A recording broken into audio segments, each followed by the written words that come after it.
सबसे बड़ा सवाल यही है कि अगर बातचीत सच में हो रही है तो आखिर वो चेहरा कौन है, क्यों उसका नाम सामने नहीं आ रहा। अंतर्राष्ट्रीय मीडिया और खुफिया रिपोर्ट्स में एक नाम बार बार सामने आ रहा है, मोहम्मद बाकर गालिबाफ। गालिबाफ फिलहाल ईरान की संसद के स्पीकर है और सत्ता के बेहद अहम स्तंभ माने जाते हैं। उनके नाम के सामने आने से ये मामला और भी संवेदनशील हो गया है, क्योंकि उनका कद सिर्फ राजनीति नहीं बल्कि रणनीतिक भी माना जाता है।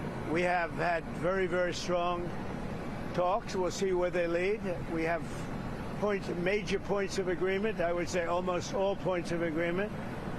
Perhaps that hasn't been conveyed. The communication, as you know, has been blown to pieces. They're unable to talk to each other. But we've had very strong talks. Mr. Witkoff and Mr. Kushner had them. They went, I would say, perfectly. I would say that if they carry through with that, it'll end that problem, that conflict, and I think it'll end it very, very substantially.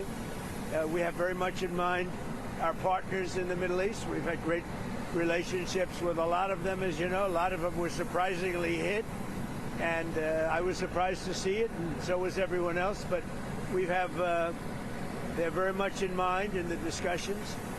So the discussions took place yesterday. They went into yesterday evening. They want very much to make a deal. We'd like to make a deal too. We're going to get together today by probably phone, because it's very hard to find a country. It's very hard for them to get out, I guess. But we'll at some point very, very soon meet. We're doing a 5-day period. We'll see how that goes. And if it goes well, we're going to end up with settling this. Otherwise, we'll just keep bombing our little hearts out. Trump का secret दावा, Ghalibaf पर बड़ा suspense. Iran में हलचल तेज। Ghalibaf का अतीत उन्हें इस पूरे विवाद के केंद्र में खड़ा करता है। वो कभी इस्लामिक रेवोल्यूशनरी गार्ड कॉर्प्स यानी इस्लामिक रेवोल्यूशनरी गार्ड कॉर्प्स का हिस्सा रहे हैं और एरोस्पेस फोर्स के कमांडर भी रह चुके हैं। इसके अलावा उन्होंने ईरान के पुलिस प्रमुख और तेहरान के मेयर जैसे अहम पद भी संभाले हैं। सेना और सत्ता दोनों में मजबूत पकड़ होने की वजह से उन्हें पावर ब्रिज कहा जाता है, जो सिस्टम के अंदर और बाहर दोनों जगह प्रभाव रखते हैं। IRGC से गहरा कनेक्शन, गालिबाफ बने पावर ब्रिज। लेकिन इस पूरे घटनाक्रम में सबसे अहम सवाल सुप्रीम लीडर की भूमिका को लेकर उठ रहा है।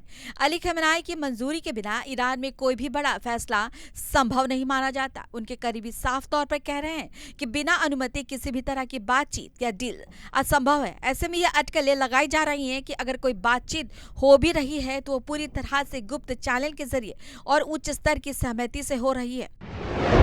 खamenei की मंजूरी जरूरी। इस पूरे मामले को लेकर एक और एंगल सामने आ रहा है।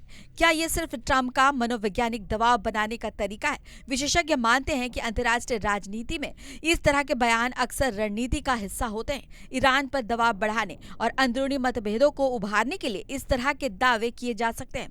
अगर ऐसा है तो ये सिर्फ एक बयान नहीं बल्कि एक सोची समझी चाल हो सकती है, जिससे ईरान की आंतरिक राजनीति को प्रभावित करने की कोशिश की जा रही है। फिलहाल सच्चाई क्या है ये पूरी तरह साफ नहीं है, लेकिन इतना जरूर है कि इस दावे ने ईरान की राजनीति में हलचल मचा दी है। क्या IRGC के भीतर दरार पड़ रही है? क्या गालिबाफ वाकई किसी गुप्त बातचीत का हिस्सा है या फिर ये सब एक रणनीतिक भ्रम है? इन सवालों के जवाब अभी भविष्य के गर्भ में है, लेकिन इतना तय है कि तेहरान में भले ही सन्नाटा दिखाई दे, सियासत के गलियारों में तूफान पूरी ताकत से चल रहा है। तो क्या ईरान की सत्ता के भीतर कोई बड़ा खेल चल रहा है? क्या गालिबाफ सच में बन गए हैं सीक्रेट चैनल का हिस्सा, या फिर ये सिर्फ ट्रंप की रणनीति है, दबाव बनाने और ईरान की राजनीति में दरार दिखाने की कोशिश? फिलहाल सच पर पर्दा है, लेकिन तेहरान की खामोशी के बीच सियासत का तूफान पूरी रफ्तार से चल रहा है।